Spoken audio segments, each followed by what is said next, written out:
Hi, ನಮಸ್ತೆ ಎಲ್ಲರಿಗೂ. Hair straightening ಮಿಷನ್ನ ಯೂಸ್ ಮಾಡಬೇಕು ಮಾಡಬಾರ್ದು ಅನ್ನೋದ್ರ ಬಗ್ಗೆ ಈ ವಿಡಿಯೋದಲ್ಲಿ ಸಂಪೂರ್ಣವಾಗಿ ಹೇಳ್ತಾ ಇದ್ದೀನಿ. ಪ್ರತಿಯೊಬ್ಬರು ಕೇಳಿಸ್ಕೊಳ್ಳಿ. ಲೇಡೀಸ್, ಆಕ್ಚುಲಿ ಹೇರ್ ಸ್ಟ್ರೈಟ್ನಿಂಗ್ ಇವಾಗಂತೂ ಟ್ರೆಂಡ್ ಆಗ್ಬಿಟ್ಟಿದೆ.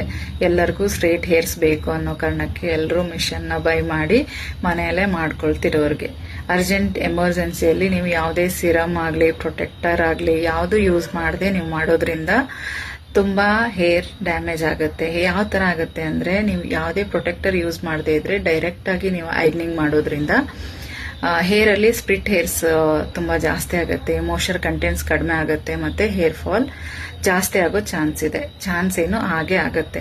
ಅದಕ್ಕೋಸ್ಕರ ನಿಮ್ಮ ಹೇರ್ಸ್ನ ನೀವು ಡ್ಯಾಮೇಜ್ ಮಾಡ್ಕೋಬಾರ್ದು ಅನ್ನೋ ಉದ್ದೇಶ ಇದ್ದವರು ಹೇರ್ ಸ್ಟ್ರೈಟ್ನಿಂಗ್ ಮಿಷನ್ನ ಆದಷ್ಟು ಕಡಿಮೆ ಯೂಸ್ ಮಾಡಿ, ಮತ್ತೆ ಅದನ್ನು ಯೂಸ್ ಮಾಡಬೇಕಾದ್ರೆ ಸಿರಮ್ನ ಯೂಸ್ ಮಾಡಿಕೊಂಡು ಅದಾದ್ಮೇಲೆ ನೀವು ಹೇರ್ ಸ್ಟ್ರೈಟ್ನಿಂಗ್ನ ಯೂಸ್ ಮಾಡೋದು ಬೆಟರು. ಅದಕ್ಕೋಸ್ಕರ ನಿಮ್ಮ ಹೇರ್ನ ಡ್ಯಾಮೇಜ್ ಮಾಡ್ಕೊಳ್ಬೇಡಿ. Thank you. ಈ ವಿಡಿಯೋ ಇಷ್ಟ ಆಗಿದ್ರೆ ಲೈಕ್ ಮಾಡಿ, ಶೇರ್ ಮಾಡಿ. Thank you very much.